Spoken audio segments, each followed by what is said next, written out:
There is a quiet fear that follows people into rooms long before they speak. A fear that lingers in pauses, in careful smiles, in the way someone chooses where to sit. It is the fear of being seen, not the surface version that people curate, but the softer, unarmored truth beneath it. For many, this fear feels like a shadow that has always been there, walking a half step behind. It does not shout. It whispers. And its whisper is always some version of the same question. What if they notice the parts you've spent your whole life trying to hide? This is where the story begins. There are moments when someone laughs a little too softly, or holds their breath before they speak, or subtly adjusts their posture as if bracing for impact. These small movements hold an entire psychological world. People rarely fear being looked at. What they fear is being known. For being known means being understood. And being understood means losing control, the version of themselves they worked hard to maintain. You see it when a compliment makes someone uncomfortable. You see it when they dismiss their talent before others can. You see it when closeness feels both desired and terrifying.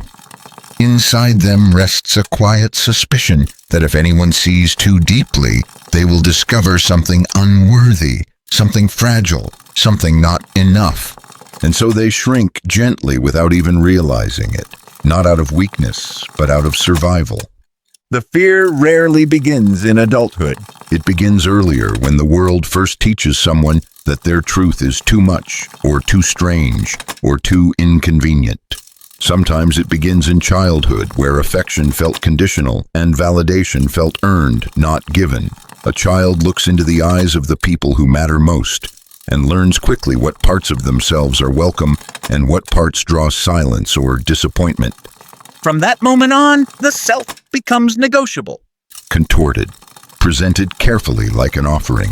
Other times it begins later through heartbreak or humiliation, when vulnerability once released its grip too easily and was punished for it. A person learns that openness equals danger. And so they build walls, not out of pride, but out of necessity. These origins are not dramatic. Often they are quiet. A subtle shift in the way someone speaks. A moment where honesty earned correction instead of connection. A time when they weren't chosen, weren't heard, or weren't believed. Over time, the lesson becomes internalized. It is safer to be partially seen than fully known. Psychology calls this a protective cognitive pattern. The brain stores emotional memories like maps, each one marking where danger once lived.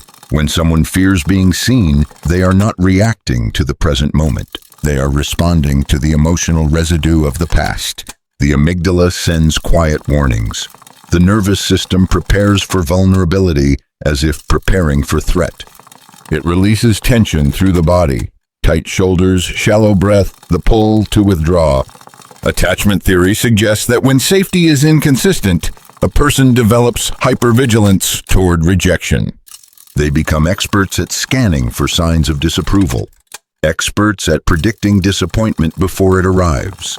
Experts at protecting themselves from intimacy they secretly crave. Another field, self-discrepancy theory, explains the internal gap between the performed self and the authentic self. The wider the gap, the heavier the emotional weight. It creates a sense of alienation, a belief that the true self is somehow flawed, and the performed self must stay intact to maintain acceptance. This fear, then, is not irrational. It is deeply logical. It is the nervous system refusing to repeat an old pain. Inside this fear lives a contradiction, a longing to be understood and a longing to stay hidden. Two instincts pulling at the same heart.